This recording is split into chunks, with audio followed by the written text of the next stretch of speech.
할렐루야. 8월 첫날 월삭으로 하나님 앞에 예배하면서 말씀을 나눕니다.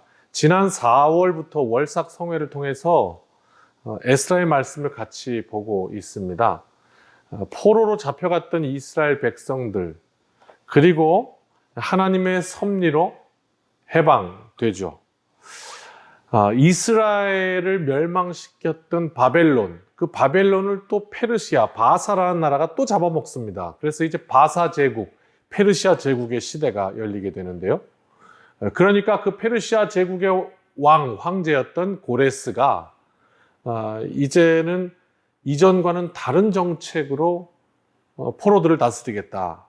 식민지를 다스리겠다. 그래서 이스라엘 백성에게 다시 너희 고향으로 돌아가라. 그러고 허락해 주는 겁니다. 아주 유화 정책을 폈던 것이죠. 그래서 이스라엘 백성들이 고향으로 돌아올 수 있게 되었습니다. 가장 먼저 그들이 돌아와서 하고자 했던 일은 무엇이었냐면 성전 건축이었습니다. 오늘 우리로 따지면 예배 회복이었던 것입니다. 오랜 포로의 세월을 통해서 하나님을 떠났던 대가가 너무도 처참했음을 그들은 몸으로 배웠던 거예요. 저는 참 아버지 말씀을 잘 안 듣는 아들이었습니다. 틀림없이. 좌로 가는 척하면서 우로 가는 아들이었으니까 말입니다. 참 그게 아이러니입니다. 여러분이 잘 아시다시피 제 아버지 목사님은 정말 무서운 분이셨거든요. 그래서 무섭기 때문에 말을 들을 수밖에 없을 것 같지만 오히려 더 안 들었다는 이런 아버지의 눈을 피해서 제가 하고 싶은 일을 하고는 했습니다. 그러다가 결정적인 계기가 있었는데 그것이 오토바이 사고였습니다. 내 눈에 흙이 들어가기 전엔 절대로 안 돼! 라고 하셨던 아버지의 말씀을 거역하고 몰래 타다가 그만 요단강 앞에까지 갔다 온 그 이후로 아버지의 말씀을 듣지 않은, 순종하지 않은 대가가 이렇게 처절하구나. 그걸 깨달은 이후로 그 다음에 태도가 좀 변했습니다.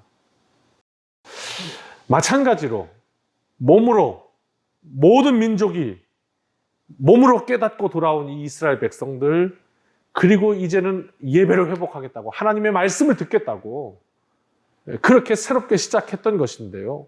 그 성전을 짓는 것인데 그마저도 쉽지가 않습니다. 1절 말씀 봅니다.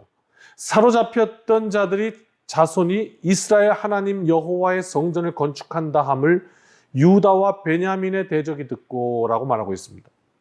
성전 건축한다 했더니 방해하는 무리가 생겼다는 말입니다.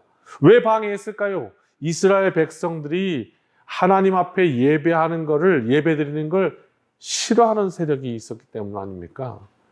1절에 대적이라고 표현하는 이들은요, 누구냐면 대부분이 이교도들이었던 혼합 민족 사마리아인들이었다 이렇게 말하고 있어요.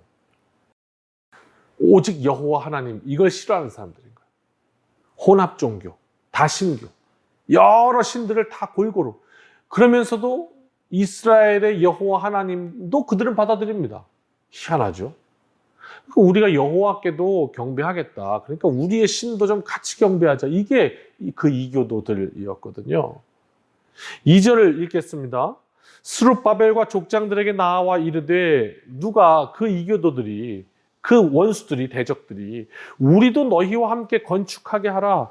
우리도 너희같이 너희 하나님을 찾노라. 아수르 왕 에살 핫돈이 우리를 이리로 오게 한 날부터 우리가 하나님께 제사를 드리노라 하니 우리도 예배드려. 우리도 하나님 섬겨. 얘기하는 겁니다.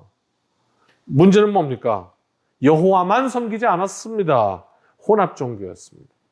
그래서 3절 이 이스라엘 백성들이 그건 안 될 일이다. 우리는 오직 여호와 하나님만 섬긴다. 그러므로 여호와를 위하여 우리가 건축하겠다. 이렇게 말하고요. 그 이후로부터 방해가 시작됩니다. 4절입니다. 이로부터 그 땅 백성이 유다 백성의 손을 약하게 하여 그 건축을 방해하기 시작해요.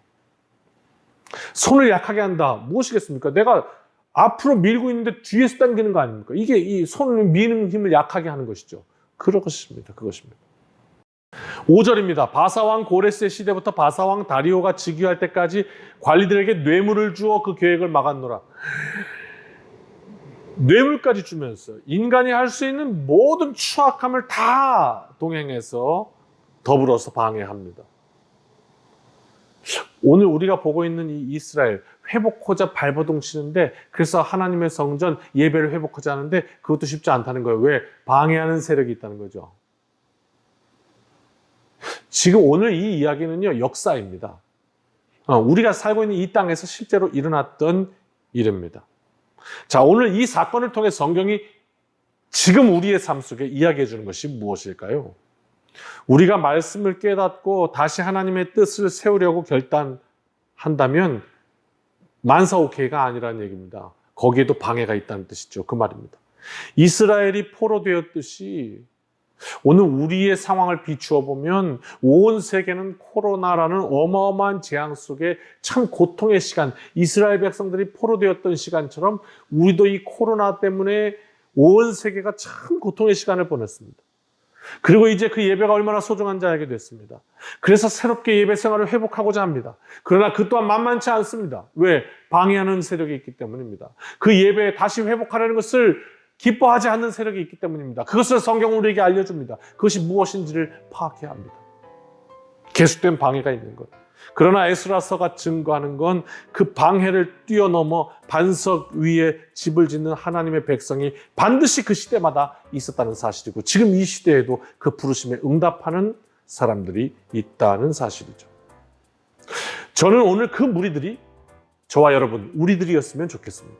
하나님, 이 무리들 가운데 임하셔서 하나님의 역사를 보여주십시오. 하나님의 은혜를 날마다 저에게 베풀어 주십시오. 우리의 예배가 온갖 방해 속에서도 끝내 이기고 하나님께 큰 영광 돌리는 예배가 되게 해주십시오. 이 한 달도 기도와 믿음으로 승리하는 복된 삶이 되시길 주님의 이름으로 축원합니다.